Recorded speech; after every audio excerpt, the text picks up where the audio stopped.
Pension का इंतजार करने वाले लाभार्थियों के लिए सरकार की तरफ से बड़ी खबर निकल कर आ रही है।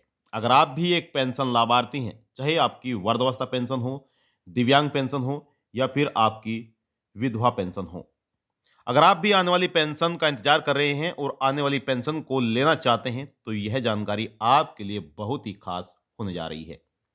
वैसे तो सभी पेंशन लाभार्थी इंतजार कर रहे हैं, चाहे उनकी कोई सी भी पेंशन हो, चाहे विधवा पेंशन हो, चाहे दिव्यांग पेंशन हो या फिर उनकी बुजुर्ग पेंशन हो, कोई सी भी पेंशन का लाभ लेते हैं, तो वह पेंशन का इंतजार जरूर कर रहे होंगे।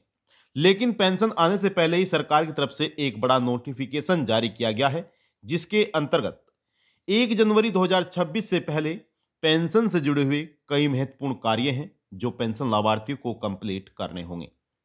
अगर समय से पहले यह कार्य नहीं कराए जाते हैं, तो आने वाली पेंशन रुक सकती है, आपको पेंशन मिलना बंद हो सकती है। तो अगर आप भी पेंशन लेना चाहते हैं, तो बने रहेगा हमारे साथ, अंत तक वीडियो को देखते रहेगा, क्योंकि इस वीडियो के माध्यम से हम आपको बताने जा रहे हैं कि पेंशन से जुड़े हुए वह कौन कौन से कार्य हैं जो आपको कराने बेहद जरूरी हैं, जिनके बिना लाभार्थी को पेंशन नहीं मिल पाएगी, चाहे उनकी दिव्यांग पेंशन हो, विधवा पेंशन हो या फिर बुजुर्ग पेंशन हो। तो चलिए वीडियो को शुरू करते हैं और आपको संपूर्ण जानकारी देते हैं। साथ ही साथ अक्टूबर, नवंबर और दिसंबर महीने की पेंशन आपके अकाउंट में कब से ट्रांसफर की जाएगी, कब से आपके खाते में 3,000 रुपये आएंगे, उसके बारे में भी आपको जानकारी दी जाएगी, जिसका करोड़ों पेंशन लाभार्थी इंतजार कर रहे हैं कि अक्टूबर, नवंबर और दिसंबर महीने की पेंशन कब आएगी। तो चलिए संपूर्ण जानकारी आपको देते हैं। वीडियो शुरू करने से पहले आपसे एक छोटा सा निवेदन है कि अगर आपने अभी तक वीडियो को लाइक नहीं किया है, वीडियो लाइक कर दीजिए, शेयर कर दीजिए ज़्यादा से ज़्यादा, और योजना ऑनलाइन फॉर यूट्यूब चैनल को आप जरूर सब्सक्राइब कर लीजिएगा। चलिए वीडियो को शुरू करते हैं और आपको तमाम जानकारी देते हैं। देखिए, विभागों द्वारा पेंशन भोगियों के लिए एक बड़ा नोटिफिकेशन जारी किया गया है। पेंशन का इंतजार कर रहे लाभार्थियों को 1 जनवरी 2026 से पहले पेंशन से जुड़े हुए कई महत्वपूर्ण पूरे करने होंगे। हालांकि कुछ कार्य ऐसे भी हैं जो साल के अंत में कराए जाते हैं और यह कार्य प्रतिवर्ष कराए जाते हैं। पेंशन लाभार्थियों को साल के अंत में कार्य करने होते हैं, तभी उन्हें आगे पेंशन मिल पाती है। तो उन कार्यों के बारे में भी आपको जानकारी देंगे। अब कौन कौन से कार्य करने हैं, चलिए उसके बारे में आपको बताते हैं। अगर वह कार्य नहीं कराए जाते हैं तो फिर उन्हें पेंशन का लाभ नहीं मिल पाएगा, चाहे बुजुर्ग पेंशन हो, दिव्यांग पेंशन हो या फिर विधवा महिला की पेंशन हो, सभी को यह कार्य करने अनिवार्य है। और आपको बता दें कि सरकार द्वारा पेंशन लाभार्थियों के लिए अलग अलग नियम लागू किए गए हैं, जिनका पालन करना सभी लाभार्थियों के लिए अनिवार्य है। हालांकि पेंशन का इंतजार अब समाप्त हो चुका है। सभी लाभार्थियों को जल्द ही पेंशन की राशि का भुगतान किया जाएगा। आपकी जानकारी के लिए बता दें कि सरकार द्वारा पेंशन का पैसा ट्रांसफर होना शुरू हो चुका है, यानी कि सरकार ने अक्टूबर, नवंबर और दिसंबर महीने की पेंशन जारी करना शुरू कर दी है। काफी लाभार्थियों को पेंशन मिल भी चुकी है। आपको पेंशन मिली है या नहीं, आप कमेंट बॉक्स में जाकर जरूर बताइएगा। लेकिन जिन पेंशन भोगियों को पेंशन नहीं मिली है, उन्हें भी बहुत ही जल्द राशि दी जाएगी। साथ ही आपको बता दें कि पेंशन भोगियों को कौन कौन से कार्य करने हैं, उसके बारे में भी आपको यहां पर जानकारी देते हैं।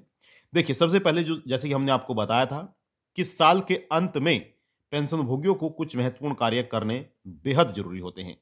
तो 1 जनवरी 2026 से पहले जिन पेंशन भोगियों ने, खासकर जो बुजुर्ग पेंशन लाभार्थी हैं, जिन बुजुर्गों ने वार्षिक सत्यापन नहीं कराया है, तो वह 31 दिसंबर 2025 तक अपना वार्षिक भौतिक सत्यापन जरूर करा लें। अब यह भौतिक सत्यापन क्यों कराया जा रहा है, एक बार उसके बारे में भी आपको जानकारी दे देते हैं।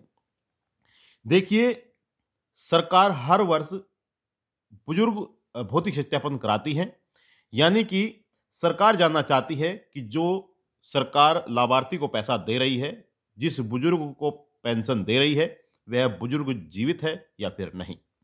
यह वार्षिक सत्यापन बैंक में जाकर या फिर पोस्ट ऑफिस जाकर या फिर आधार सेंटर जाकर यह भौतिक सत्यापन कराया जाता है। और यह भौतिक सत्यापन बायोमेट्रिक के जरिए कराया जाता है, इनकी अंगूठे के जरिए, फिंगरप्रिंट के जरिए यह भौतिक सत्यापन कराया जाता है, ताकि सरकार को मालूम हो सके कि जिन लाभार्थियों को पेंशन दी जा रही है वे जीवित हैं या फिर नहीं। क्योंकि सरकार उन्हीं लाभार्थियों को पेंशन देना चाहती है जो पात्र हैं, जो योग्य हैं, जो जीवित व्यक्ति हैं। अब यह कार्य हर वर्ष किया जाता है।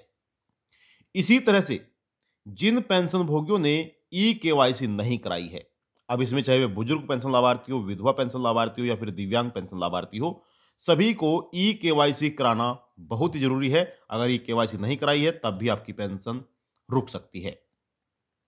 अब बात आती है दिव्यांगों की। देखिए, जिन दिव्यांगों ने राशन कार्ड नहीं बनवाया है और राशन कार्ड को अपनी पेंशन से लिंक नहीं कराया है, तो उनकी पेंशन भी रुक सकती है। सरकार ने दिव्यांग पेंशन में एक बड़ा बदलाव किया था कुछ महीने पहले, जिसमें दिव्यांगों के राशन कार्ड बनना अलाउ किए गए थे और राशन कार्ड को पेंशन से लिंक करने का नियम भी सरकार ने बनाया था। तो जिन लाभार्थियों ने राशन कार्ड को पेंशन से लिंक कराया हुआ है, उन्हें सरकार जल्द ही लाभ देगी, जल्द ही उनके अकाउंट में पेंशन आएगी। लेकिन जिन दिव्यांगों ने राशन कार्ड नहीं बनवाया है या फिर राशन कार्ड को पेंशन से लिंक नहीं कराया है, तो उनकी पेंशन रुक सकती है, उन्हें इस बार पेंशन का लाभ नहीं दिया जाएगा। तो अगर आपने राशन कार्ड नहीं बनवाया है तो आप राशन कार्ड भी बनवा लें और अपनी पेंशन से लिंक करना बिल्कुल भी ना भूलें। लिंक करना बहुत ही जरूरी है, तभी आगे पेंशन मिल पाएगी। अब देखिए, उत्तर प्रदेश सरकार द्वारा इस बार जो पेंशन ट्रांसफर की जा रही है वह अक्टूबर, नवंबर और दिसंबर महीने की पेंशन दी जा रही है। यह पेंशन लाभार्थियों को दिसंबर महीने से ही मिलना शुरू हो चुकी है, यानी कि नया साल शुरू होने से पहले ही लाभार्थियों के बैंक अकाउंट में पेंशन आना शुरू हो चुकी है। अगर आप जानना चाहेंगे कि किन किन जिलों में पेंशन जारी की जा रही है तो कमेंट बॉक्स में जाकर अपने जिले का नाम जरूर लिखिएगा, क्योंकि सरकार जिले वाइज पेंशन ट्रांसफर कर रही है। तो अगर आप जानना चाहते हैं कि सबसे पहले किन जिलों में पेंशन सरकार जारी कर रही है तो कमेंट बॉक्स में जाकर अपने जिले का नाम जरूर देगा, ताकि हम आपको जल्द ही जानकारी दे सकें कि सबसे पहले उत्तर प्रदेश सरकार किन किन जिलों में पेंशन जारी कर रही है। अब देखिए, जिन लाभार्थियों को अभी तक पेंशन नहीं मिली है, हालांकि उन्हें अभी कुछ और इंतजार करना पड़ सकता है, क्योंकि उत्तर प्रदेश में पेंशन लाभार्थियों की बहुत बड़ी संख्या है। करोड़ों में पेंशन लाभार्थी हैं जिन्हें उत्तर प्रदेश सरकार द्वारा पेंशन जारी की जाती है। और आप सभी जानते हैं कि 1 करोड़ पेंशन लाभार्थियों को एक साथ पैसा जारी करना संभव नहीं है, क्योंकि करोड़ों में पैसा है जो लाभार्थियों को ट्रांसफर किया जाता है और यह अलग अलग विभागों द्वारा पेंशन जारी होती है। अब देखिए, 3 विभागों द्वारा यहां पर पेंशन का पैसा उत्तर प्रदेश सरकार द्वारा जारी किया जाता है। तो जनवरी 2026 के पहले ही सप्ताह में सभी लाभार्थियों को पेंशन की राशि का जो भुगतान है वह किया जा सकता है। आप कौन सी पेंशन का लाभ ले रहे हैं, आप कमेंट बॉक्स में जाकर जरूर बताइएगा। जो बुजुर्ग व्यक्ति हैं उन्हें पेंशन मिलना शुरू हो चुकी है, जो वृद्धावस्था पेंशन का लाभ ले रहे हैं, ओल्ड एज पेंशन का लाभ ले रहे हैं, उन्हें पेंशन मिलना शुरू हो चुकी है। तो आपको पेंशन मिली है या नहीं, आप कमेंट बॉक्स में जाकर जरूर बताइएगा। आपसे निवेदन करते हैं कि अगर आपने अभी तक वीडियो को लाइक नहीं किया है, वीडियो को लाइक कर दीजिए, शेयर कर दीजिए। चैनल पर आप पहली बार आए हैं तो योजना ऑनलाइन फॉर यूट्यूब चैनल को आप जरूर सब्सक्राइब कर लीजिएगा, क्योंकि चैनल के माध्यम से जो भी जानकारी दी जाएगी सही समय पर सही सटीक जानकारी दी जाएगी। तो आप योजना ऑनलाइन फॉर यूट्यूब चैनल को जरूर सब्सक्राइब कर लीजिएगा। मिलते हैं आपको नेक्स्ट वीडियो में, तब तक के लिए जय हिंद, जय भारत, वंदे मातरम। कोई भी सवाल है, सवाल करिएगा। अपने जिले का नाम, अपनी पेंशन का नाम लिखना बिल्कुल भी ना भूलें। धन्यवाद।